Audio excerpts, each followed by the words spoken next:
Hey there, welcome to Between the Lines. I'm Felix, the guy who somehow convinced someone to give him a microphone despite having the attention span of a goldfish with energy drinks.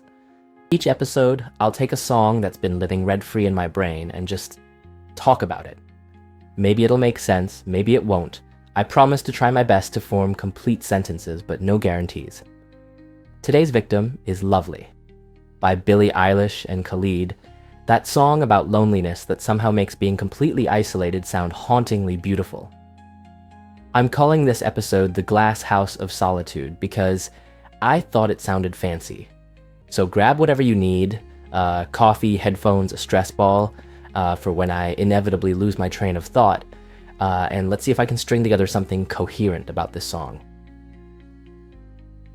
Some days I feel like a tourist in my own life. Carrying a camera I never quite remember how to operate, capturing moments without fully experiencing them.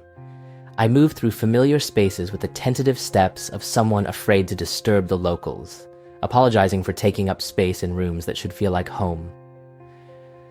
My native language becomes foreign in my mouth. Simple interactions require translation. I study the customs of normal people, like anthropological research. How they laugh without calculating the sound, how they touch without measuring the pressure, how they love without forecasting the ending. The strangest part of being a tourist in your own existence is that no one stamps your passport. No one notices you're just visiting. Friends and family speak to you as if you're fluent in belonging while you nod and smile, collecting souvenirs of connections you don't quite feel, taking photos of moments you're not quite in. The world continues its determined spin while you stand slightly adjacent to it all, watching through invisible glass, wondering if your visa to this life might expire before you figure out how to fully arrive. Time takes on a different quality in this state, elastic and unreliable. I can spend hours in minutes or seconds in days. The clock on the wall measures one kind of time, but my mind operates in another dimension entirely, where moments stretch and compress according to laws physics can't explain. We search for better places, don't we? Not just physical locations, but states of being where the constant noise in our heads might finally quiet, where the ground beneath our feet feels solid and real.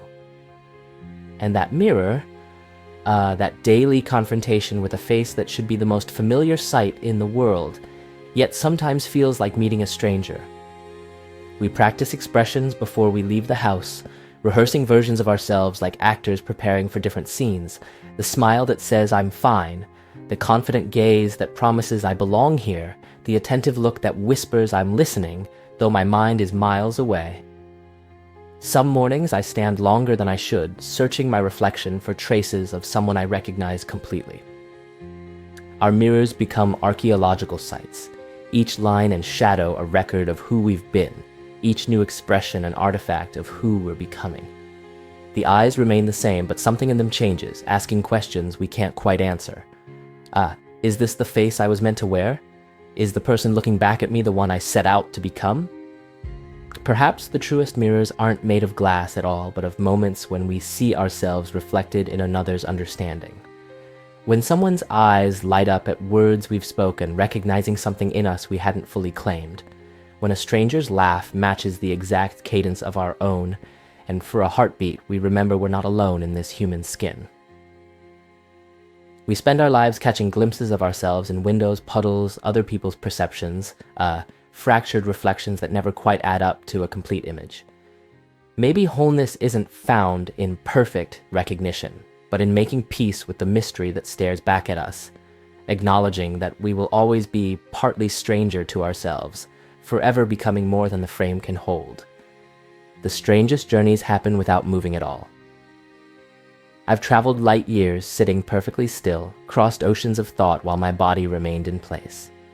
These internal migrations leave no footprints, require no passport, yet somehow change the landscape of who we are.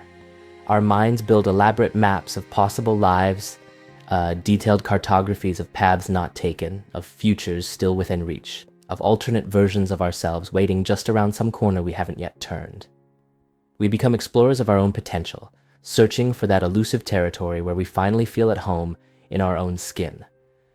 Sometimes I wonder if we ever truly arrive anywhere, or if life is just this constant state of becoming, a perpetual almost there, almost whole, almost known. Each destination revealing itself as just another waypoint on a journey with no final harbor. Each moment of clarity opening into new questions, new territories to navigate.